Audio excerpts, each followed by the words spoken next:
हाम्रो चाहिँ यहाँनिर पूजामा धमाधम काम भइरहेको छ है। अजी हुनुहुन्छ यहाँ फुल बाँड्दै फुल उन्ने धेरै कस्तो राम्रो फुल फुलेको। त्यही भएर हामी छोरी चाहिँ यहाँ फुल टिप्दैछौँ है।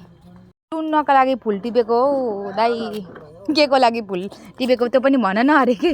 यो हाम्रो सोफियाले फेरि दिए पो मलाई त फुल उन्नलाई पनि उता मेरो आफ्नै माइला दाइ हो। हेलो। यहाँ चाहिँ पूजाको लागि पुरै सब्जीहरू काट्दै हुनुहुन्छ मेरो कान्छी मलेजु पाजु मेरो माइला दाइ।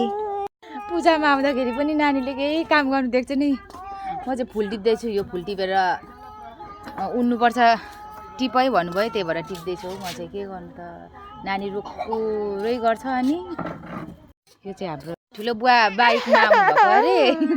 पुरा गर्मी भयो अरे के जाडोमा पनि। म त के भन्नुहुन्छ भनेको त भरे त पुरा टोपी सोपी देखायो अरे जाडो भयो अरे क्या, उल्टो भनेको अरे कि। कति हाँस्नु। हामी पुरै हाम्रो जति पनि फ्यामिलीहरू छ नि सबैजना आज भेट भएको सबैलाई बोलाउनु भएको छ। हामी सबैजना चाहिँ जति पनि देखाएँ नि मैले अहिले। कतिजनालाई त मैले भिडियोमा क्याप्चरै गर्न सकिनँ। कति धेरै हुनुहुन्छ यहाँनिर। सब हामी आफ्नो आफ्नो हो क्या, गाउँ छिमेकीको अलिअलि छ। अनि सबैजना हाम्रो म चमाले चाहिँ नयाँ घर बनाउनु भएको नि त। अनि घर पूजादेखि लिएर खोइ के हुन्छ, मलाई त्यसको बारेमा चाहिँ खासै थाहा हुँदैन नि।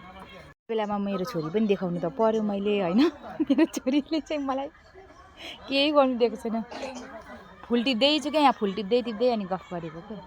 सबैजनालाई देखाइदिएको मैले मेरो फुल कति धेरै फुलेको। त्यहाँ चाहिँ यहाँ टोपी खेलाएर बसिरहेछ मेरो चमा हो। जाँदै हुनुहुन्छ उता।